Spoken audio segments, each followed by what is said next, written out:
तर महाराष्ट्रातही operation lotus राबवणार असल्याची चर्चा सुरू आहे आणि आता महाविकास आघाडीतले आमदार आणि खासदार संपर्कात असल्याचा गौप्यस्फोट चंद्रशेखर बावनकुळेंनी केलाय।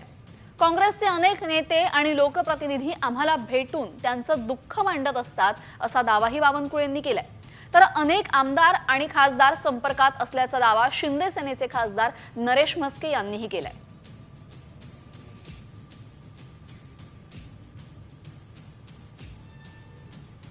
त्यांना त्यांचे माणसं सांभाळता येत नाही हा प्रश्न आहे।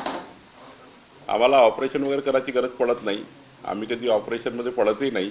पण आपलं अपयश म्हणजे महाविकास आघाडीचं अपयश काय आहे की त्यांचे निवडून आलेले प्रतिनिधी त्यांना सांभाळता येत नाही। आम्हाला विकासाचे कामं करण्याकरता कुठल्याही पद्धतीचा आम्हाला सपोर्ट करत नाही किंवा जे काही पक्ष म्हणून हा आधार द्यावा लागतो निवडून आलेल्या लोकांना, तो काय आधार मिळत नाही म्हणून ते अस्वस्थ आहेत।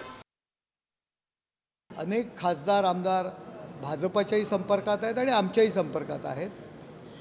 लवकरच तुम्हाला ते चित्र या महाराष्ट्रामध्ये दिसून येईल, कारण विरोधी पक्षाच्या राजकारणाला, नेत्यांच्या राजकारणाला, कुरघोडीला आणि विरोधी पक्षामध्ये जे काही चाललेलं आहे त्याला त्यांचे आमदार आणि खासदार वैतागलेले आहेत, कंटाळलेले आहेत।